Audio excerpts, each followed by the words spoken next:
नवोदय विद्यालयों में दी जाने वाली सुविधाओं के बारे में हम इस वीडियो में विस्तार से बातें करने वाले हैं। पढ़ाई लिखाई, खाने पीने की व्यवस्थाओं के अलावा नवोदय में और भी तमाम तरह की सुविधाएं प्रदान की जाती हैं। इन सारी सुविधाओं को हम 5 कैटेगरीज में कैटेगराइज करके समझने वाले हैं। पहला, जो कि सबसे इम्पॉर्टेंट है, एजुकेशन से रिलेटेड क्या सुविधाएं दी जाती हैं। दूसरा, रहने से संबंधित क्या सुविधाएं हैं वहाँ। तीसरा, खाने से संबंधित सुविधाएं क्या हैं, खाने की क्या व्यवस्था है। चौथा, जो कि बहुत इंपॉर्टेंट है, कि आपके बच्चों को कैसे रखा जाता है, उन्हें क्या सिक्योरिटी प्रदान की जाती है। और पांचवा, जो कि अन्य विद्यालयों से नवोदय विद्यालयों को अलग बनाता है, को करिकुलर एक्टिविटीज़। इसके बारे में हम वीडियो के लास्ट में डिस्कस करने वाले हैं, तो आप इस वीडियो को अंत तक जरूर देखिए।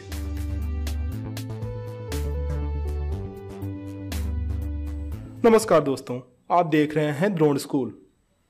जो सबसे पहली चीज आती है स्कूलों के बारे में, सबसे जरूरी चीज, वो है एजुकेशन। इसमें कोई भी डाउट नहीं है कि किसी भी नवोदय विद्यालय में, हर एक नवोदय विद्यालय में ऊंचे दर्जे की शिक्षा दी जाती है।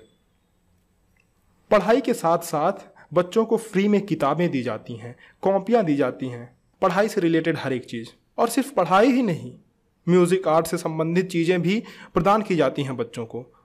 नवोदय में एक अच्छी लाइब्रेरी होती है, जिसमें से कोई भी स्टूडेंट जब चाहे कोई भी पुस्तक इशू करा सकता है और पढ़ सकता है। नवोदय विद्यालयों में इंग्लिश और हिंदी माध्यम दोनों में पढ़ाई होती है। और अगर डीप में इसको समझें तो नवोदय में 3 भाषाओं का कॉन्सेप्ट है। पहला इंग्लिश, दूसरा हिंदी और तीसरा कोई भी क्षेत्रीय भाषा। जैसे अगर आप साउथ में जाएंगे तो वहाँ इंग्लिश, हिंदी और कन्नड़, तमिल, तेलुगु जैसी अन्य क्षेत्रीय भाषाओं में भी पढ़ाई की जाती है। मैं समझता हूं कि आप में से अधिकतर व्यूअर्स हिंदी भाषी ही हैं और आप में से अधिकतर नॉर्थ इंडिया से ही बिलोंग करते हैं। तो इसलिए आपको ये समझना जरूरी है कि नवोदय विद्यालयों में जो पढ़ाई होती है, नॉर्थ इंडिया की अगर मैं खासकर बात करूं, तो उसमें 9 से लेकर के फिर 12 तक पढ़ाई जो होती है वो इंग्लिश मीडियम में होती है। और अगर हम 6 से 8 तक की बात करें तो उसमें हम यूँ कह सकते हैं कि पढ़ाई दोनों मीडियम्स में होती है। विद्यार्थी जिस मीडियम में चाहे पढ़ सकता है। 10th स्टैंडर्ड के बाद स्टूडेंट को अपना एक स्ट्रीम सेलेक्ट करना होता है। जैसे किसी ने मैथ्स ले लिया, किसी ने बायो ले लिया, किसी ने कॉमर्स लिया और किसी ने आर्ट्स ले लिया। तो 10th के बाद विद्यार्थियों को अपनी अपनी स्ट्रीम्स का चयन करना पड़ता है। अब आते हैं अपने हम दूसरे पॉइंट पे, रहने की क्या सुविधा है। सबसे पहला डाउट जो लोगों के दिमाग में आता है, क्या ये फ्री है? जी हाँ, ये बिल्कुल फ्री है। नवोदय विद्यालयों में हॉस्टल्स की सुविधाएं भी हैं। नवोदय विद्यालयों में कुल मिलाकर के 12 हॉस्टल्स होते हैं, जिनमें से 4 लड़कियों के लिए और 8 लड़कों के लिए। जो 8 हॉस्टल्स लड़कों के लिए होते हैं उसमें 2 डिवीज़न होता है, एक सीनियर्स के लिए और एक जूनियर के लिए। जूनियर यानी कि 6 से 8 तक के बच्चे और सीनियर्स यानी कि 9 से 12 तक के बच्चे। तो इस तरह से हॉस्टल की 3 कैटेगरी आप मान कर चलिए, एक गर्ल्स की, एक जूनियर बॉयज़ और एक सीनियर बॉयज़ की। इन तीनों कैटेगरी के हॉस्टल्स के लिए 4-4 बिल्डिंग्स होती हैं, जिनका नाम उदयगिरी, नीलगिरी, अरावली और शिवालिक होता है।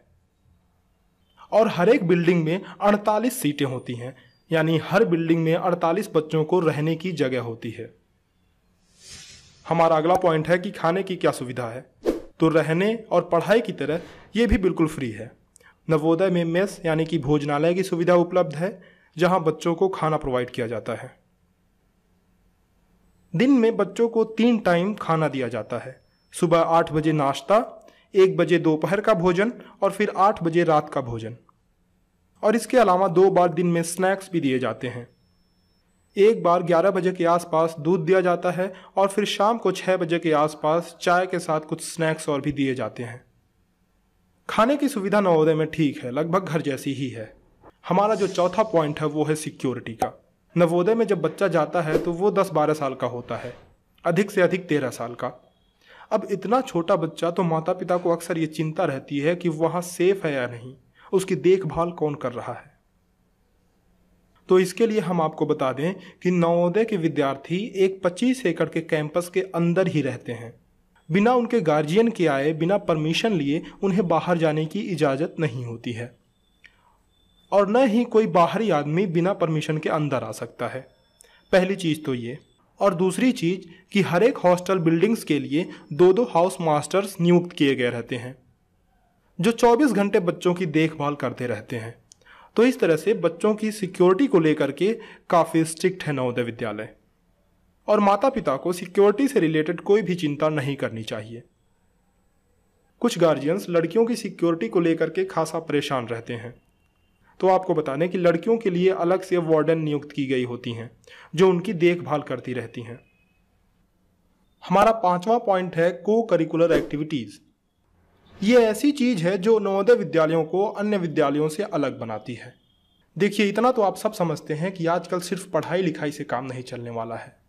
जब तक स्टूडेंट की पर्सनालिटी में निखार नहीं आएगा, वो मिलनसार नहीं होगा, खेलेगा नहीं, म्यूजिक में नहीं भाग लेगा और एक आर्टिस्टिक अप्रोच नहीं डेवलप करेगा, तब तक सिर्फ और सिर्फ किताबी ज्ञान से कुछ नहीं होने वाला है। तो नवोदय विद्यालयों में इस बात का खास ध्यान रखा जाता है। पहली बात, नवोदय विद्यालयों में उत्सव और त्यौहार धूमधाम से मनाए जाते हैं, बेहतर तरीके से मनाए जाते हैं। दूसरी बात, रोज की प्रेयर असेंबली में बच्चों को अपने थॉट्स, न्यूज़, स्पीच, ऐसी कई सारी चीज़ें प्रस्तुत करनी होती हैं, तो इससे उनका स्टेज फियर दूर होता है, बच्चों का भय खुलता है। जो भी सांस्कृतिक कार्यक्रम किए जाते हैं उसके लिए अधिकतर नवोदय विद्यालयों में MP हॉल होता है और बच्चे वहां अपनी प्रस्तुति देते हैं। इसके अलावा नवोदय विद्यालयों में स्पोर्ट्स की सुविधाएं मौजूद हैं। म्यूजिक और आर्ट में भी नवोदय विद्यालय के बच्चे खासा इंटरेस्ट लेते हैं और उनके शिक्षक उनको गाइड भी करते हैं।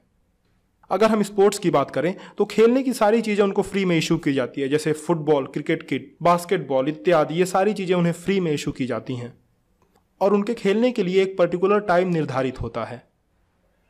उसी तरह से अगर हम आर्ट की बात करें तो उन्हें आर्ट से रिलेटेड सारी चीज़ें प्रोवाइड की जाती हैं, जैसे painting materials, brush, sketch pencils इत्यादि। अगर हम म्यूज़िक की बात करें तो सारे इंस्ट्रूमेंट्स अवेलेबल होते हैं और म्यूज़िक टीचर उन्हें सीखने में बच्चों की मदद करता है। ये वीडियो काफ़ी लंबी हो चली है, लेकिन 2-3 चीज़ें जो छूट रही हैं मैं आपसे डिस्कस करना चाहता हूँ। किसी भी इमरजेंसी पड़ने पर नवोदय विद्यालय में मेडिकल की सुविधा उपलब्ध है। छोटी मोटी बीमारियों के लिए, जैसे बुखार हो गया, उल्टी दस्त आ रही है, तो नवोदय विद्यालय में फ्री में मेडिसिन प्रोवाइड की जाती है। इसके अलावा डेली यूज़ के आइटम्स जैसे ब्रश, तेल, नील, सर्फ, साबुन, ये सारी चीज़ें भी बच्चों को प्रोवाइड की जाती हैं बिल्कुल मुफ्त में।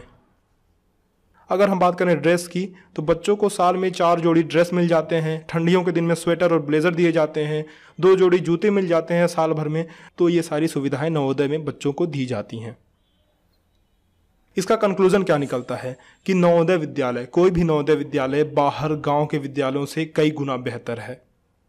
और ऐसे विद्यालय में अगर आपके बच्चे का एडमिशन होता है तो आप इस अपॉर्चुनिटी को बिल्कुल भी मिस ना करें।